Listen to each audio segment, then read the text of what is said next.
Hello. Hello. വെറുതെ ഒന്ന് ഹോസ്റ്റലിൽ കയറി. അപ്പൊ കൂട്ടുകാരികൾ പറഞ്ഞു ഇപ്പൊ കമ്പനിയൊന്നുമില്ല, ഒറ്റയ്ക്കാണെന്ന്.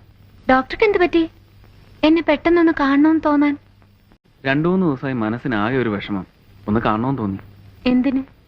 അന്ന് ഞാൻ മായയെ വല്ലാതെ നോവിച്ചു അല്ലേ? എങ്ങനെ?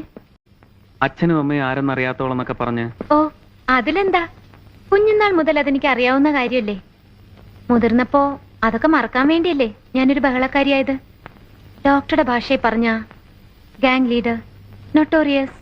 മായയുടെ അച്ഛനും അമ്മയൊക്കെ കാനഡയിലാണ്, വന്നിട്ടേ ഇല്ല, പണം മാത്രമേ അയക്കുള്ളൂ എന്നൊക്കെ. അതുകൊണ്ടാണ് ഞാൻ അന്നങ്ങനെ ഹേർട്ട് ചെയ്തത്. ശരിക്കും മായയുടെ സ്ഥിതി ഇതാണെന്ന് അറിഞ്ഞിരുന്നെങ്കിൽ ഞാൻ അങ്ങനൊന്നും പറയില്ലായിരുന്നു. I am sorry. അതിനിപ്പോ എന്താ? അതെനിക്ക് നന്നായില്ലേ?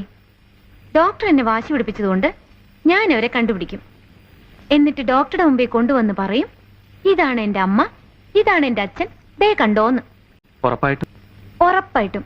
അന്ന് ഡോക്ടർ എനിക്ക് എന്ത് തരും? അവരെ എന്റെ മുമ്പിൽ കൊണ്ടുവരാൻ മായയ്ക്ക് പറ്റിയാൽ തീർച്ചയായും ഞാൻ എന്നെ മായയ്ക്ക് തന്നേക്കാം. Love me if you like me.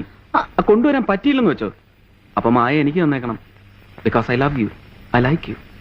അയ്യോ, കൺഫ്യൂഷൻ. എനിക്കൊന്നും മനസ്സിലാവുന്നില്ല. ഒന്നുകൂടെ പറഞ്ഞേ.